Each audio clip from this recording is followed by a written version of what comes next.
Todos tenemos esa voz, ¿verdad? Esa narración constante que nos acompaña, pues, a todas horas, dentro de la cabeza. Es nuestro diálogo interior. Y bueno, puede ser nuestra mayor aliada o a veces nuestra peor enemiga.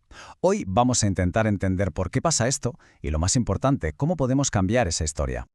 Fíjate qué gran verdad nos dejó Gabriel García Márquez. La vida en el fondo no es tanto lo que pasa, sino la historia que nos contamos sobre lo que pasa. Y claro, la historia más importante de todas es la que nos narramos a nosotros mismos, día tras día, en nuestra mente. Esa es la que, al final, define cómo vemos y sentimos el mundo. Y esto nos lleva a una pregunta clave, ¿verdad? ¿Puede esa voz ser nuestra peor enemiga? Piensa en un momento. ¿Cuántas veces una simple preocupación, un pensamiento que da vueltas, ha llegado a paralizar a alguien o le ha hecho sufrir por algo que en realidad ni siquiera había pasado? Ahí, justo ahí, es donde vemos la fuerza inmensa que tiene esta voz cuando se pone en nuestra contra. Para entender bien este poder, creo que no hay nada mejor que una historia real, una historia muy potente que nos muestra a la perfección cómo funciona este mecanismo que todos tenemos dentro. Vamos a situarnos, por ejemplo, en el confinamiento de 2020. Una persona empieza con un solo pensamiento, uno muy normal en aquel momento: ¿y si mi padre enferma? Bueno, pues esa simple pregunta desencadenó una auténtica avalancha. Porque la mente no paró ahí, que va, empezó a construir paso a paso el peor escenario que te puedas imaginar. Una catástrofe súper detallada que, aunque era muy improbable, en su cabeza se sentía totalmente real. Y aquí está el punto crucial de todo esto. Porque, vamos a ver, nada de eso estaba pasando en la realidad.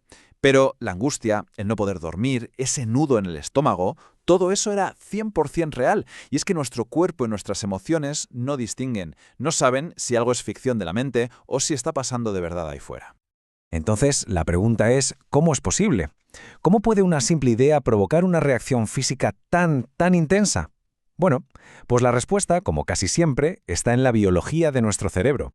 Es que esto es fascinante, de verdad. El cerebro no distingue muy bien entre lo que es fantasía y lo que es realidad. Fíjate, si tenemos un pensamiento amenazante, se activa la amígdala, el centro del miedo, y ¡pum!, se libera cortisol, la hormona del estrés, como si el peligro estuviera delante. Pero es que pasa igual con algo bueno. Un pensamiento atractivo activa las vías de recompensa, nos emocionamos. En ambos casos, el estímulo es imaginario, pero la respuesta del cuerpo es idéntica a si fuera real. Idéntica. Y ahora atención a esta cifra, porque es de las que impactan. Se calcula que el 90% de nuestras ansiedades y preocupaciones las genera nuestro propio diálogo interno. Es decir, es un sufrimiento por cosas que, en su inmensa mayoría, jamás de los jamases van a ocurrir. Es increíble. Vale, pero ¿y si esa voz de repente simplemente se parara? Suena a ciencia ficción, ¿verdad? Pues no lo es tanto. Hay una historia asombrosa, la de una neuroanatomista que nos da una pista increíble sobre cómo sería tener una mente sin ese monólogo constante. Se trata de la doctora Jill Bolte Taylor. Sufrió un derrame cerebral que básicamente silenció su hemisferio izquierdo, o sea, la parte del cerebro que se encarga del lenguaje, del análisis, de la cháchara vaya, y de repente su voz interior, esa que critica, que juzga, que no para, desapareció, se esfumó. ¿Y el resultado? Pues no fue un vacilo ni una pérdida, fue todo lo contrario. Ella lo describió como un nirvana, una paz absoluta y una sensación de estar conectada con todo, con la energía del universo, una pasada. Claro, después de oír todo esto, la pregunta es obvia. Si esta voz nos puede causar tanto estrés, ¿para qué la tenemos? ¿Por qué existe? Y la respuesta es que no es un fallo de diseño para nada. En realidad, es una característica evolutiva, una muy antigua. Aquí hay que entender una cosa que es fundamental. El objetivo principal del cerebro no es que seamos felices. Su objetivo es mantenernos con vida. La felicidad es un bonus, un extra genial, pero no es su función número uno. Su trabajo, para el que ha evolucionado durante milenios, es anticipar amenazas y simplemente mantenernos a salvo. Y esto se ve súper claro aquí. De las 6 emociones básicas universales, resulta que 4 son desagradables: tristeza, miedo, ira, asco. Y solo 2, alegría y sorpresa, son agradables. Esto no es casualidad, ¿eh? Estamos, por así decirlo, programados con un sesgo hacia lo negativo. ¿Por qué? Pues porque evolutivamente es lo que nos ha mantenido con vida. Es que cada una de esas emociones negativas tiene una función vital, una función protectora. El asco nos evita comer algo envenenado. El miedo nos frena antes de caer por un precipicio. La ira nos da la energía para defendernos de una amenaza. Son literalmente nuestros guardaespaldas internos, imprescindibles. Y aquí es donde empieza el lío. El problema es que tenemos un cerebro paleolítico, un hardware diseñado para sobrevivir en la sabana africana, pero lo estamos intentando usar en el mundo moderno del siglo XXI. A ver, ese sistema de alarma del cuerpo se diseñó para peligros muy claros, físicos e inmediatos. Un tigre con dientes de sable, por ejemplo.